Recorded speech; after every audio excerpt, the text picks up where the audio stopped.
2016 Dodge Viper ACR is the fastest Viper around a racetrack, at least that's what Dodge claims, but a 177 miles per hour top speed makes it the slowest Viper. With the exception of a VIN differential for cooling, the ACR's drivetrain is identical to that found in the rest of the Viper lineup. That means an 8.4-litre V10 that throbs out 645 horsepower and 600 lb-ft of torque and looks to be about the size of a steamer trunk. What makes the Viper ACR faster around a racetrack is also what reduces its straight-line speed, downforce. Downforce uses air for the very noble purpose of pushing a car down into the earth. The harder the air pushes the car into the tarmac, the faster the car can corner. But downforce also creates aerodynamic drag, which slows down a car at the top end. Imagine an upside-down set of airplane wings strapped to the roof of a Viper and you have a decent idea of how it works.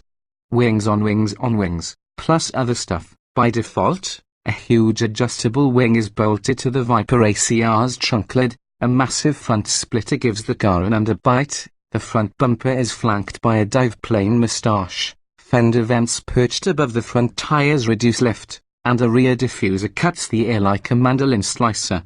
Opt for the ACR Extreme package, however, and the wing, splitter, and diffuser all grow, making them even more effective in pushing the ACR harder into the asphalt, to the tune of 2,000 pounds of downforce at its 177 miles per hour top speed.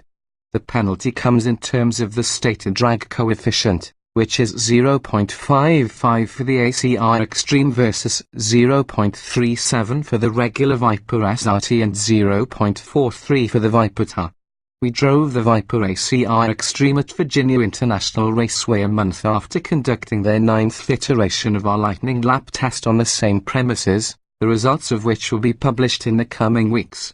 We didn't get to time our laps or record any telemetry, but we're confident that the ACR is several seconds quicker around the 4.1 mile long course than the Viper TR we tested for Lightning Lap at Phil last year, a car that ran a 2:49.9. Although the aerodynamic package is a major component of what makes the ACR what it is, there are other new pieces of hardware included in the car's $122,490 MSRP.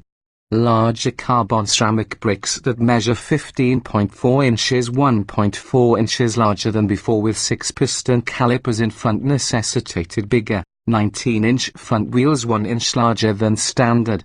The rear wheels hide 14.2-inch carbon ceramic rotors with 4-piston calipers. To make the most of the downforce and the braking power, the ACR wears new tires developed specifically for this application.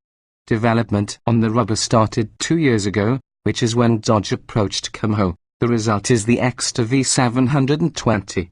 And they are slick. The Kumhos have a few superficial grooves molded into them to make them nominally street legal.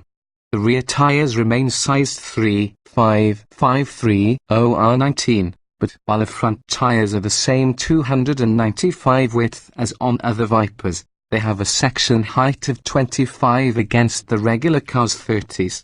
On the track, the coil-over suspension features radically stiffer springs with height-adjustable perches, as well as adjustable shocks that can be tuned for rebound and jounce. What we noticed at VIR is that the ACR is more stable, less prone to spastic leaps off the curbs, and easier to drive fast than the TR we lapped last year. For one, the ACR doesn't react to every steering wheel movement with the jerk of a leg that's been hit in the knee with a rubber mallet. It's much slower to nose into a corner, possibly too slow.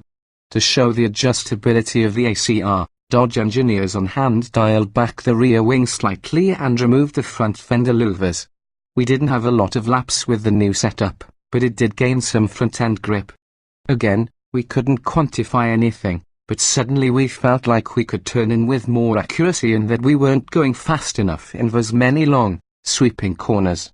On the long straight, the winged ACR hit an indicated 147 miles per hour going into the braking zone.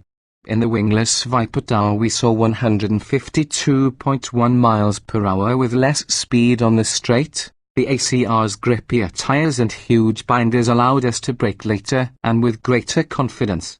We did notice that the nose would dive enough to plow the front splitter into the tarmac when braking hard into one uphill section of the track.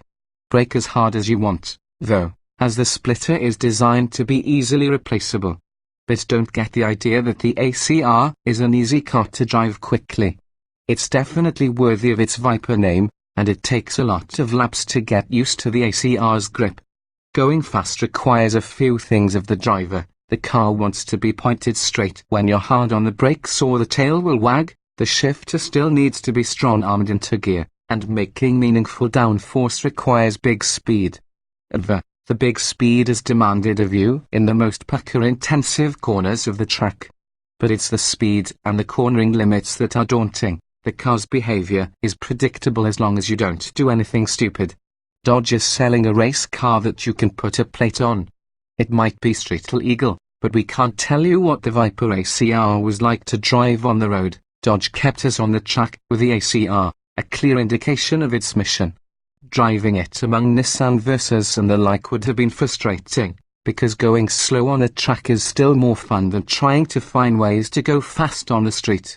In much the same way that this slower ACR is more fun than its faster Viper brethren.